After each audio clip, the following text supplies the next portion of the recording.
Goa Organics వారి skin care, hair care, wellness products కోసం AP, తెలంగాణలో డిస్ట్రిబ్యూటర్లు కావాలను వివరాలకు స్క్రీన్ పైన ఉన్న నెంబర్కి కాల్ చేయండి. సాధారణంగా ఇళ్లలో నీళ్లు తెచ్చే గొడవలు అన్ని ఇన్ని కావు. ఎండాకాలం వచ్చిందంటే ప్రతి కాలనీలో ప్రతి ఇంట్లో ఏదో ఒక రకంగా నీళ్లకు సంబంధించిన సమస్య గ్యారెంటీ. అయితే ఇరుగు పొరుగు వారు లేదంటే అద్దెకున్న వాళ్ళు ఓనర్ల మధ్య తగాదాలు చూస్తూ ఉంటాం. కానీ ఒకే ఇంట్లో ఉండే అత్తా కోడళ్ల మధ్య నీళ్ల పంచాయతీ ఓ నిండు ప్రాణాన్ని తీసేసింది. ఎక్కడో ఇప్పుడు చూద్దాం.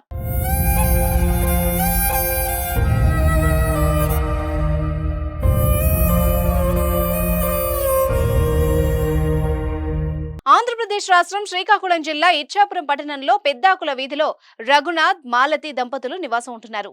వీరికి ఇద్దరు సంతానం. ఇద్దరు కుమారులకు పెళ్లై అదే ఇంట్లో ఫస్ట్ ఫ్లోర్ లో చిన్న కుమారుడు, సెకండ్ ఫ్లోర్ లో పెద్ద కుమారుడు నివాసం ఉంటున్నారు.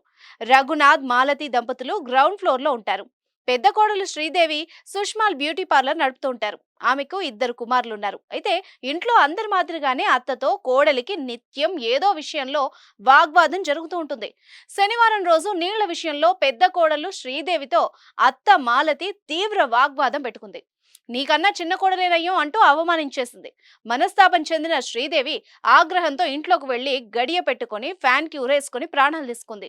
ఆలస్యంగా చూసిన కుటుంబ సభ్యులు లబోదిబోమన్నారు. క్షణికావేశంలో ప్రాణాలు తీసుకుని ఇద్దరు చిన్నారులను ఒంటరిని చేసిన శ్రీదేవి తొందరపడిందని స్థానికులు కంటతడి పెట్టారు.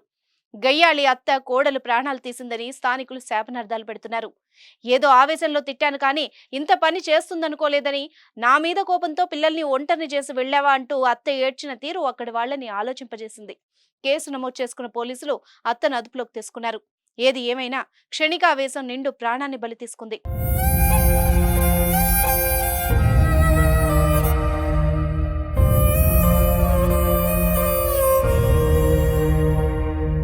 సుమన్ టీవీలో మీ పర్సనల్ అండ్ బిజినెస్ ప్రమోషన్స్ కోసం కింది నెంబర్కి కాంటాక్ట్ చేయండి.